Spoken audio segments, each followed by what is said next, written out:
Зя ийшээгээ терминал нэвтрээд ороод гоё юм байх ч юм уу, гүү ч юм уу гэд донгосоод исэн чинь юу вэ? Энэ хоёр давхар нь бүр өстэй амар том юм. Бүр дэлхийн маш том брэндүүд энэ ч байна. Тэгээ бүр Versace, Terra, Bulgari, Tiffany & Co, Omega, сая Louis Vuitton байсан. Бүр 9 шидийн юмд хоолны газрууд нь ч гэсэн айгүй уухтуудаа үргэлжлэхээр юмнууд байна. Тэгээд энэ бүр Chanel байна.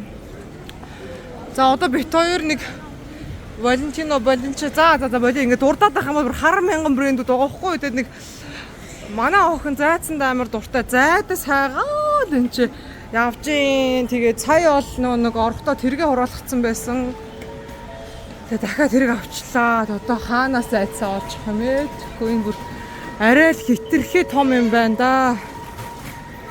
За онгоц бол нэлээ хойшлцсан байгаа учраас ингээд завтаа тэнэ яваад байна. Тэгээд хитрхи том онгоцны буудал байна да. За дээгүр сая бол үзүүлсэнгүү.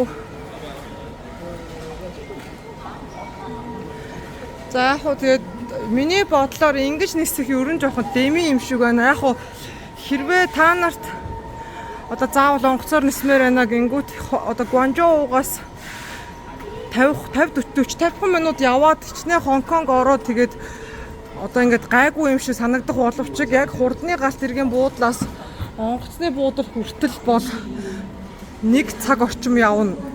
За Гуанчжоугаас 1 цаг орчим бас хурдны галт тэргээр яваад тэгээд тэндээсээ гараад мэдээж хүн лимч хоол идэн тэгээд дараа нь аэропорт руу тэндээсээ railway station-ээс аэропорт руу дахиад 1 цаг явна.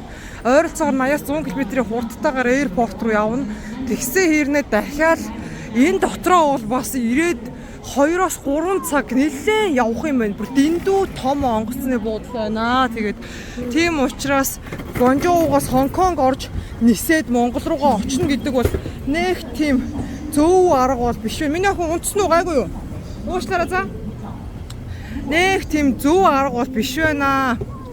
Тэгэхээр зүгээр л хичнээн 7-8 цаг явдаг ч гэсэн Гуанчжоугаас Бээжин ороод юм уу Хөхөт ороод хурдны галт тэргээр тэгээ цаашаага учраа болсон дээр юм а.